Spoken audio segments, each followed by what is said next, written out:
کوئی لڑکی اپنے ہونے والے شوہر سے یہ نہیں کہہ سکتی کہ جب تک میں آپ کے نکاح میں ہوں آپ دوسری تیسری یا چوتھی شادی نہیں کر سکتے. کیوں؟ کیونکہ دوسری تیسری یا چوتھی شادی کرنے کی اجازت اللہ نے قرآن میں دی ہے. سورہ نساء سورہ نمبر 4 آیت نمبر 3 میں اللہ نے دی ہے.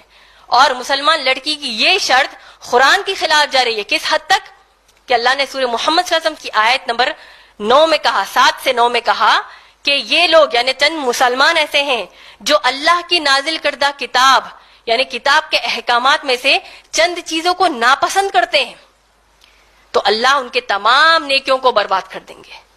اور یہاں تک اللہ نے سورہ محمد صلی اللہ علیہ وسلم سورہ نمبر 47 کی آیت نمبر 25 اور 26 آپ پڑھیں گے. اللہ سبحانہ تعالیٰ نے فرمایا کہ یہ لوگ جو اللہ نے نازل کیا اس کو ناپسند کرتے ہیں اور غیر مسلمانوں سے مل کر کہتے ہیں کہ اس مسئلے میں تو ہم تمہارے ساتھ ہیں، ہم کو بھی یہ اسلام کی چیز نہیں پسند.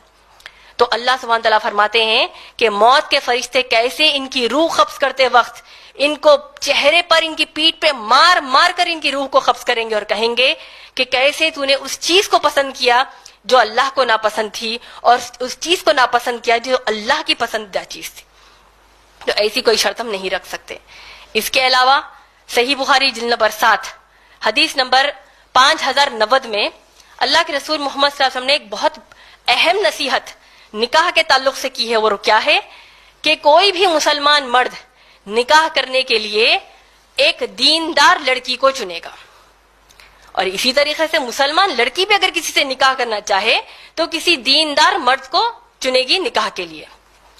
میں آپ سب کو بتا دوں میری جو بنیادی قرآن حدیث کی روشنی میں جو تعلیم اللہ نے دی ہے، دینداری سے مراد آپ کس کو لیں گے؟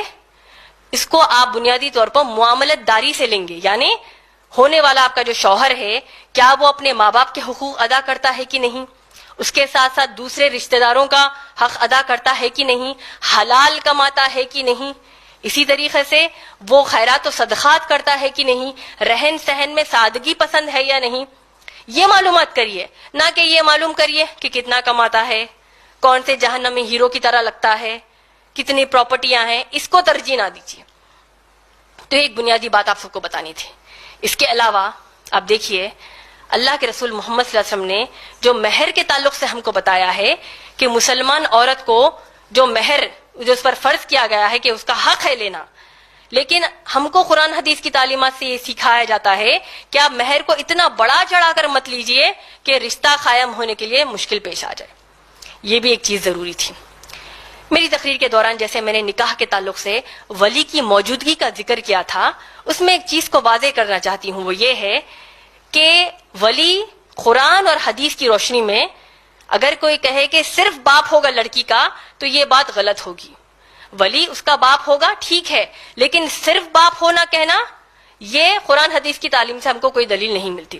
مثال کے طور پر اگر کوئی مسلمان لڑکی، اس کا جو مسلمان ولی ہے یعنی اس کا باپ ہے، مسلمان لڑکی کسی مسلمان لڑکے سے نکاح کرنا چاہتی ہے اور ولی جو ہے وہ اجازت نہیں دیتا، نہیں مانتا، تو اسلامی حکومت کے تحت جو قاضی ہوتا ہے، یعنی اگر عام اعتبار سے بھی حکومت کے تحت جو قاضی ہوتا ہے وہ لڑکی کے دوسرے لازم شرائط کو پورا کرتے ہوئے نکاح پڑھوا دے گا. کیوں؟ کیونکہ اسلام میں لڑکی کی مرضی جو ہے وہ زیادہ اہم ہے بنسبت ولی کی موجودگی کے. یہ ایک بات بھی آپ کو بتا دینا چاہتی ہوں. اس کے علاوہ اس بات کا بھی خیال رکھیے کہ اللہ سبحانہ تعالیٰ نے سورہ نور کی آیت نمبر 33 میں، سورہ نور سورہ نمبر 24 کی آیت نمبر 33 میں اگر آپ کسی دیندار سے نکاح کرنا چاہتے ہیں لیکن دیکھتے ہیں کہ وہ غریب ہے، اللہ اس آیت میں فرماتے ہیں کہ تم شادی کرو، تم نکاح کرو، میں تم کو غنی کر دوں گا. یعنی اگر کوئی مسلمان عورت دیکھے کہ جس سے وہ نکاح کرنا چاہتی ہے وہ دیندار ہے لیکن وہ غریب ہے تو اس کو چاہیے کہ انشاءاللہ وہ نکاح کر لیں، کیونکہ اللہ اس مسلمان عورت کو اس مسلمان مرد کی زندگی میں خوب خوشیاں، خوب انعامات کا اللہ اس کو ذریعہ بنا دیں گے. تو یہ انشاءاللہ بات کا لحاظ رکھیے. اسی اعتبار سے جیسے میں نے کہا کہ مہر بڑا چڑھا کر مت لیجیے، جو منیمم مہر جس کو آپ کہہ سکتے ہیں. احادیث میں جیسے لوہے کی انگوٹھی کا ذکر آیا ہے، صحیح بخاری جلد نمبر 7 کے بے شمار احادیث میں آیا ہے. ایک صحابیہ آئی، اللہ کے رسول محمد صلی اللہ علیہ وسلم سے کہا کہ یا رسول اللہ صلی اللہ علیہ وسلم میں آپ سے نکاح کرنا چاہتی ہوں. اللہ کے رسول صلی اللہ علیہ وسلم نے کچھ جواب نہیں دیا. 3 مرتبہ صحابیہ نے پوچھا، 3 مرتبہ بھی اللہ کے رسول محمد صلی اللہ علیہ وسلم نے اپنی سر کو نیچے کر لیا. ایک صحابی آیا اور کہا کہ یا رسول اللہ صلی اللہ علیہ وسلم میں اس خاتون سے، اس صحابیہ سے نکاح کرنا چاہتا ہوں. اللہ کے رسول محمد صلی اللہ علیہ وسلم نے آج کی طرح، آج اگر ہمارے ساتھ کچھ ایسا واقعہ پیش آتا تو ہم لڑکی سے پوچھتے کہ جہیز دینے کے لیے کیا ہے. اللہ کے رسول محمد صلی اللہ علیہ وسلم نے صحابی سے پوچھا کہ مہر دینے کے لیے کیا ہے. اور صحابی آپ سوچیں کتنے غریب تھے کہ ان کے گھر وہ جب جا کر ڈھونڈ کر آئے تو لوہے کی انگوٹھی تک ان کے گھر میں موجود نہ تھی. تو اللہ کے رسول محمد صلی اللہ علیہ وسلم نے کتنا پیارا مہر طے پایا کہ جتنا قرآن آپ کو یاد ہے وہ قرآن اس صحابیہ کو یاد دلا دینا نکاح کے بعد، یہی اس کا مہر ہے. تو ماشاءاللہ اللہ کی توفیق سے بھی جب میرا نکاح جناب عمران سے جب ہوا تھا